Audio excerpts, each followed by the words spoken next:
Stephen Grover Cleveland, born on March 18, 1837, in Caldwell, New Jersey, was the first U.S. president to serve 2 non-consecutive terms, making him both the 22nd and 24th president. He was a Democrat in an era dominated by Republican politics and earned a reputation for his strong, sometimes controversial, leadership and commitment to political reform.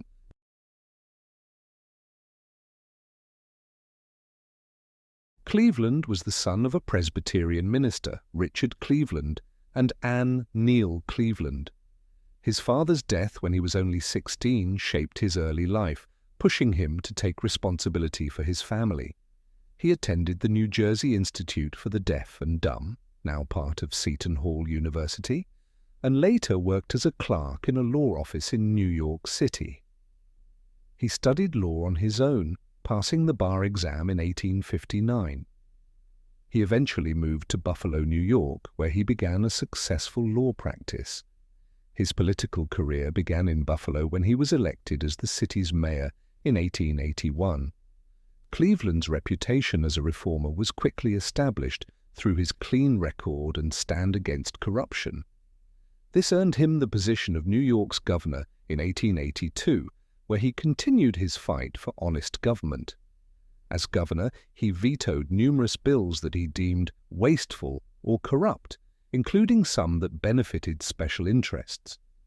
His strong stance on fiscal responsibility and his determination to fight political patronage made him a popular figure in New York and within the broader Democratic Party.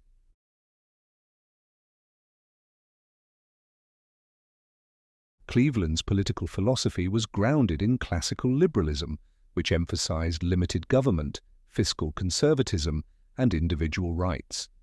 His reputation as a reformer helped him secure the Democratic nomination for president in 1884.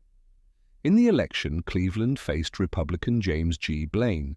The campaign was marked by personal attacks, but Cleveland's integrity prevailed, and he won by a narrow margin, becoming the 22nd President of the United States.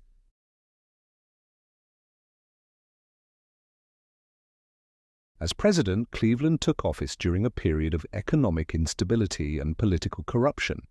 His primary goals were to restore public trust in government and reduce wasteful spending. One of his first acts was to appoint individuals to government positions based on merit rather than political patronage, thus breaking the spoils system that had plagued previous administrations.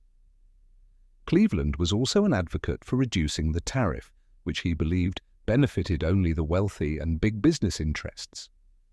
In 1887, he succeeded in securing the passage of the Interstate Commerce Act, which established the Interstate Commerce Commission, ICC, to regulate railroads and prevent discriminatory practices.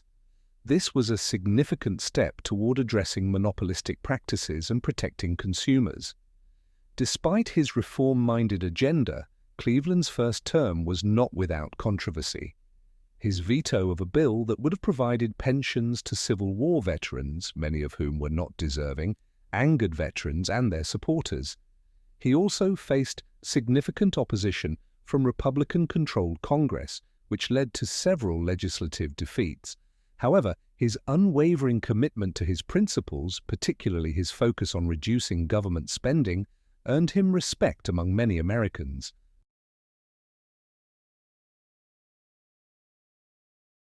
In 1888, Cleveland lost his re-election bid to Benjamin Harrison, despite winning the popular vote.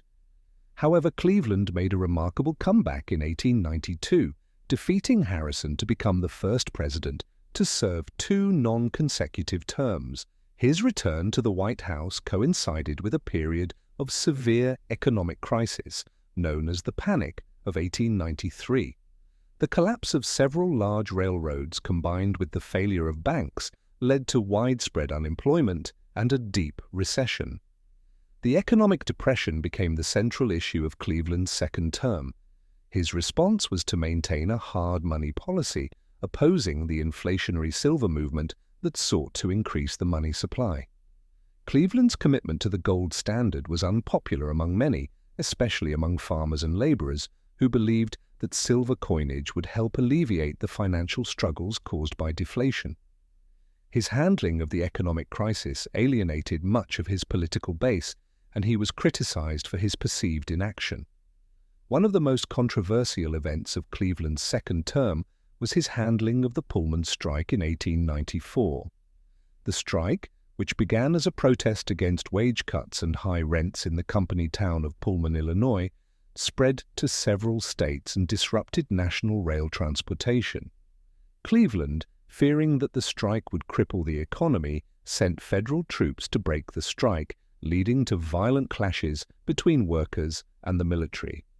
The response earned Cleveland the ire of labor unions and working-class Americans, but he justified his actions as necessary to restore order and preserve interstate commerce. Despite these challenges, Cleveland did manage to accomplish some significant legislative achievements during his second term. The Wilson-Gorman Tariff Act of 1894 reduced tariffs but did not fully achieve his goal of tariff reform. He also signed the repeal of the Sherman Silver Purchase Act, which had required the U.S. government to buy silver and issue paper currency in exchange. This was seen as a victory for those advocating for the gold standard. Cleveland also oversaw the construction of the Panama Canal, which was vital for American and global commerce. Though the canal was not completed during his presidency, he was instrumental in securing the rights to build it, which would later be completed under Theodore Roosevelt.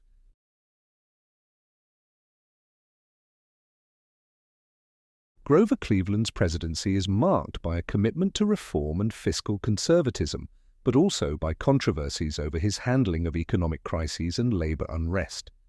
His opposition to inflationary policies and his defense of the gold standard earned him support among business interests, but left him estranged from working-class Americans.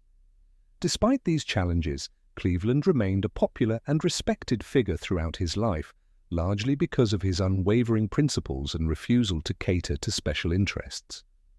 Cleveland retired from public life after his second term and spent the remainder of his years in Princeton, New Jersey, where he wrote and lectured.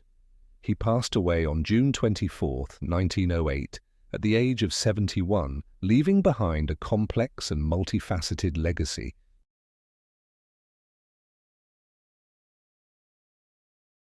His presidency was an era of political reform, but also a period of significant economic and social upheaval.